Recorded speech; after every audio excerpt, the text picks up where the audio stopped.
নমস্কার বন্ধুরা, কেমন আছেন আপনারা সবাই? আশা করি ভালো আছেন। পূর্বাস কিচেনে আপনাদের সবাইকে স্বাগত জানাই। আজকে আমি ঝিঙে আলুর পোস্ত রেসিপিটা আপনাদের সঙ্গে শেয়ার করব।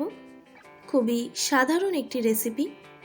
আশা করি আজকের রেসিপি আপনাদের ভালো লাগবে। তো প্লিজ আপনারা স্কিপ না করে সম্পূর্ণ ভিডিওটি দেখবেন।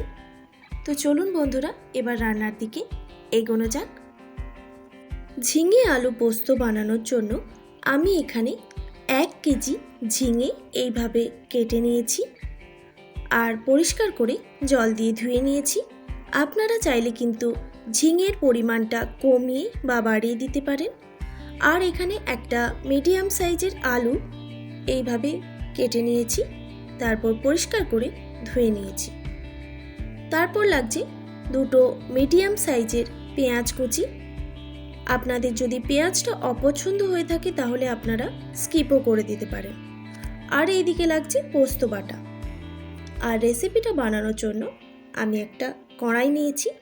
কড়াইটা গরম হয়ে গেলে দিয়ে দিচ্ছি সর্ষের তেল। 1 থেকে 2 টেবিল চামচের মতো সর্ষের তেল দিয়ে দিলাম। এবার তেলটা গরম হয়ে গেলে দিয়ে দিচ্ছি দুটো তেজপাতা আর দিয়ে দিলাম হাফ টেবিল চামচ কালো জিরে আর কয়েকটা কাঁচা লঙ্কা দিয়ে দিলাম আর দিয়ে দিলাম পেঁয়াজ কুচি আর কেটে রাখা আলুটাও এখানে দিয়ে দিলাম। এবার পেঁয়াজ আর আলুটা একটু ভেজে নিতে হবে।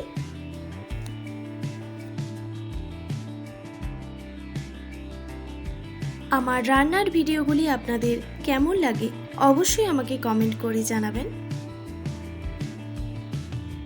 দেখুন আলু আর পেঁয়াজ ভাজা হয়ে গেছে। এবার আমি কেটে ধুয়ে রাখা ঝিঙেটা এখানে দিয়ে দিচ্ছি।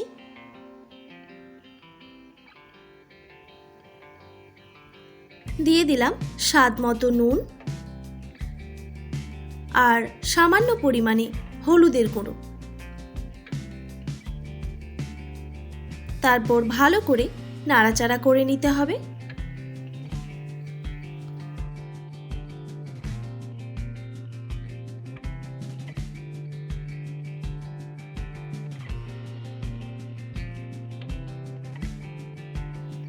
তারপর একটা ঢাকনা দিয়ে ঢেকে দিতে হবে প্রায় 5 মিনিটের জন্য। 5 মিনিট পর আমি ঢাকনাটা সরিয়ে নিলাম। ঝিঙে থেকে অনেকটাই কিন্তু জল বেরিয়ে এসেছে। তারপর ভালোভাবে নাড়াচাড়া করে আবারও একটা ঢাকনা দিয়ে ঢেকে দিচ্ছি 5 মিনিটের জন্য। গ্যাসের ফ্লেমটা এখন আমি হাইতে রেখেছি। আবারও 5 মিনিট পর ঢাকনাটা সরিয়ে নিয়েছি। জলটা যে বেরিয়ে এসেছিল সেটা কিন্তু শুকিয়ে এসেছে। এবার আমি এখানে পোস্ত বাটা অ্যাড করে দিচ্ছি।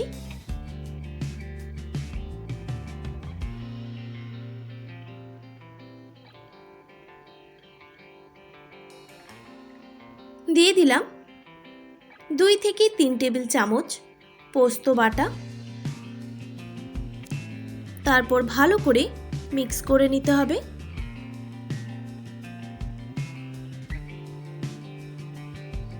তারপর একটা ম্যাশার নিয়েছি।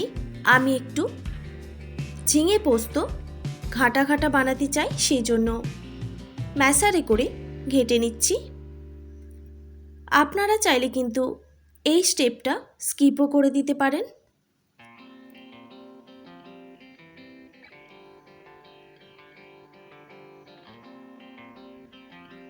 ঝিঙে পোস্ত একদম রেডি, কিন্তু তার আগে আমি এখানে 1 টেবিল চামচের মতো সর্ষের তেল অ্যাড করে দিচ্ছি।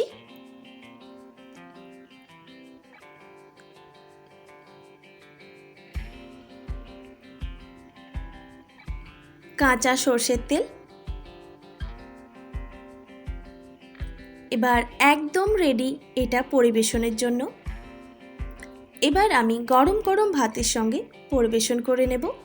আজকের রেসিপি আপনাদের কেমন লাগলো অবশ্যই কমেন্ট করে জানাবেন। আর যদি ভালো লেগে থাকে তাহলে অবশ্যই সাবস্ক্রাইব করে আমার পাশে থাকবেন আর বেল আইকনটিও প্রেস করে দেবেন। তাহলে নিত্য নতুন রান্নার ভিডিওগুলি আপনাদের কাছে পৌঁছবে। তো ভালো থাকবেন, সুস্থ থাকবেন। দেখা হচ্ছে নতুন কোনো রেসিপি নিয়ে। আজকের মতো এইটুকুই। আর এতক্ষণ আমার সঙ্গে থাকার জন্য আপনাদের সবাইকে অনেক ধন্যবাদ।